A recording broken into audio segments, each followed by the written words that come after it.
कभी खुद पे कभी हालात पे रोना आया, बात निकली तो हर एक बात। अच्छा, घर ही नहीं बना के दिया अब तक?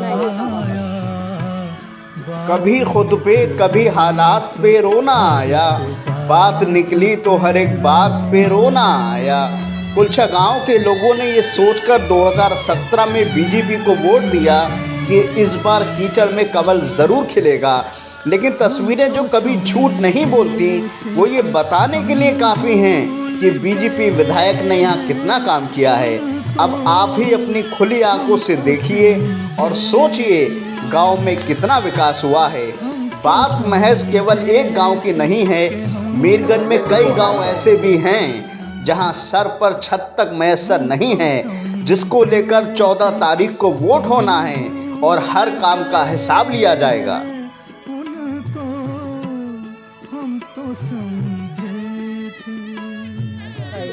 अच्छा, काम काज क्या करते हैं? उसने मेहनत ऐसे करते हैं।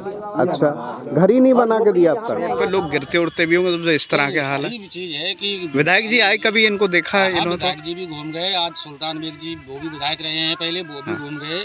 उससे ज्यादा ये दंगल थी यहाँ पर, तब भी यही हालत थी यहाँ। तो इस समय वहाँ से लेके वहाँ तक था, कोई निकल भी नहीं पड़ा था। आगे जिस जगह का कवरेज भी किया, पैदल चलना भी मुश्किल हो रहा था। इस तरह के हालात हैं इस इलाके के।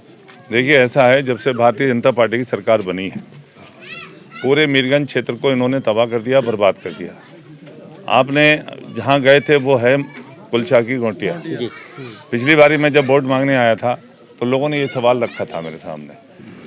अंदर जब जाएंगे बाईं तरफ से निकलेंगे अगर आप, तो वहाँ पर मैंने 300 मीटर सीसी बनवा दिया उसी गाँव में, बिजली लगवाई उसी गाँव में। वहाँ पर जो स्कूल है प्राइमरी मैंने ही बनवाया। वहाँ के उस वक्त के प्रधान भी यहाँ पर मौजूद है। वो कहाँ गए? शिशपाल ये पहले ये प्रधान थे वहाँ पर। अब उसके बाद बीच का रास्ता था, 2016 में मैंने उसका प्रस्ताव दिया था, जहाँ पर बहुत ज़्यादा कीचड़ है, वहाँ से निकल ही नहीं सकते आप, गाड़ी नहीं निकलेगी आपकी, पैदल भी नहीं निकलोगे।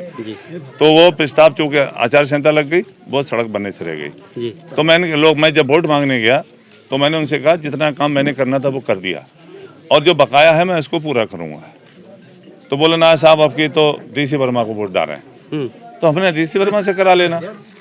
5 सालें हो गई, पूरा गांव तबाह है, बर्बाद है, और चारों तरफ से रास्ते बंद हैं उस गांव के। उस गांव में 90% लोधे राजपूत हैं, 90%। अभी मैं उस गांव में घूम के आया हूं। आज 90% लोधे राजपूत और दूसरी बिरादरी के लोग सुल्तान बेग के साथ हैं। डीसी वर्मा को सबने छोड़ दिया, क्योंकि उन्होंने डीसी वर्मा का विकास देख लिया। वो झूठ बोलने के अलावा, फरेब करने के अलावा, लोगों को बहकाने के अलावा, हिंदू मुसलमान करने के अलावा दूसरा कोई काम नहीं। एक और बहुत बड़ी समस्या है वहाँ मवेशियों की। आपने देखे होंगे मवेशी वहाँ। जी, उसको लेकर क्योंकि बहुत लोगों में नाराजगी है कि कोई गौशाला या इसका इंतजाम नहीं। अब देखिए, मैं आपको अभी दिखा रहा हूँ, देखिए मेरे कांटा लगा वहाँ पर, ये कांटा मुझे वहीं लगा, अभी वहीं लगा, और इसमें बहुत ब्लड निकला है इसमें। इसकी कांटे की खासियत है, एक बार चुभ जाता है तो बहुत खून निकलता है। वो तो इत्तेफाक से हमारे सामने वहीं के जो बीडीसी हैं हमारे, कहाँ गए वो बीडीसी? अरे बीडीसी कानून नगला, तो वो मेरे साथ में थे। तो उन्होंने तुरंत वो, क्योंकि ये लोगों के पास दवाई भी है, अक्सर मुझसे कटते रहते हैं ये लोग, कभी हाथ शिकार लोग भी होते हैं। मैं खुद ही हो गया, हम देख रहे हैं। तो उसमें बहुत ब्लड निकल रहा था, तो उसने दवा लगाई तो वो ब्लड बनना। असल में ये है, ये जो उन्होंने कहा कि हम गौशालाएं बनाएंगे, भारतीय जनता पार्टी के लोगों ने इनका छलावा है, झूठ। अब इस गांव के अंदर देख लीजिए, अभी वहां गए होंगे आप कुलछा में, सैकड़ों की तरफ जानवर खड़े हैं। जब शाम होती है तो ये जंगलों की तरफ को जाते हैं, और उधर किसान भी घर से निकल के जंगलों की तरफ को जाता है। एक टार्च हाथ में, एक डंडा, समझे। अब सारे लोग अपने अपने खेत को रखाने का काम करते हैं, बात यहाँ पर। लेकिन बीजेपी के लोग कहते हैं ये क्या खाएंगे। अरे आपको इनके खाने के लिए इसका तरीका है, मैं आपको बता रहा हूँ। आप मारिए मत किसी जानवर को, किसी गाय को मत मारिए, बैल को मत मारिए, बिजार को मत मारिए। सीधा सीधा तरीका है कि आप वन विभाग को लगाइए इसमें, वन विभाग को, और यहाँ से जानवरों को पकड़ के जंगल में छुड़वा दीजिए। वो जंगल हैं, पूरे जंगल पड़े, हजारों एकड़ के जंगल पड़े हैं, वहाँ पर गाय भी महफूज रहेगी और लोगों का नुकसान भी बच जाएगा। अब इन्होंने कहा कि हम गौशाला बनाएंगे, गौशाला के नाम पे करोड़ों करोड़ रुपया सरकार ने दिया, जो इनके भाजपा के दलालों ने निगल के बैठ गए, खा के बैठ गए, कहीं कोई गौशाला नहीं बनी है। मैंने तो यहाँ तक सुना कि लोग ये कह रहे थे कि पशु चिकित्सक डॉक्टर डीसी वर्मा जानवरों का ही ख्याल नहीं कर पाए, ऐसा लोग मजाक में डॉक्टर कह रहे हैं, थे। आपने वहीं देखा होगा 3-4 गायें जो पीछे को बैठी हुई हैं वो जख्मी हैं। जी जी वो जख्मी है। मैंने अभी एक लड़के से वहाँ पर कह के आया हूँ, उसको पैसे भी दिए मैंने अभी 2000 रुपये कि मैंने इसकी दवा खरीदना और इन गायों का इलाज कराने का काम करना। भाजपा वाले कहाँ कर रहे हैं कुछ। डॉक्टर डीसी वर्मा आए थे इस गांव में, वहाँ भी गए थे, उन्होंने भी वो स्थिति देखी थी। तो ये तो कहा हाँ भाई बहुत बुरा हुआ, बहुत बुरा हुआ, ये गाय जख्मी हो गई। अरे भाई जख्मी हो गई तो तू डॉक्टर ढूंढता तो कोई ना कोई दवा लिख देता, दे देता, लेकिन वो नहीं करेंगे इस काम को।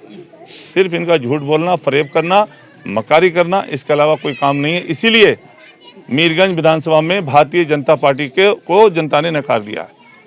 एक तरफा मामला चल रहा है पूरा, साइकिल झर्राटा भर रही है। पिछले 2017 की बात करें, 2017 की बात करें, बीजेपी के वोटर्स हैं, उन्होंने बीजेपी को वोट दिया। अब उनको किस तरह से, वो लोग क्या कह रहे हैं आपसे? देखिए मैंने बताया तो नहीं, विकास किया नहीं जी, छलावा किया, झूठ बोला, फरेब किया, सड़क बनवाई नहीं, नाली बनवाई नहीं, नौजवान को रोजगार नहीं, छोटा व्यापार। जी आपके फेवर में आ रहा है ये तो? नहीं, मेरे फेवर में नहीं आ रहा, ये उनके विरोध में जा रहा है। अच्छा, नहीं वो वोटर जो पहले बीजेपी को वोट दे रहे थे अब आपके फेवर में। अब जाहिर है कि भारतीय जनता पार्टी का विरोध है, गांव में घुस नहीं, इस गोंटिया में भी गांव में नहीं घुसने दिया। ये रायपुरा में कुछ वापस लौटा, ये क्या मामला है? क्या लौट गया? उन्हें डीसी वर्मा को नहीं देखिए ना, मैं आपको बताऊं, वहां पर भी आपने देखा होगा, भी जाइए गांव के पूरा गांव कीचड़ से भरा है।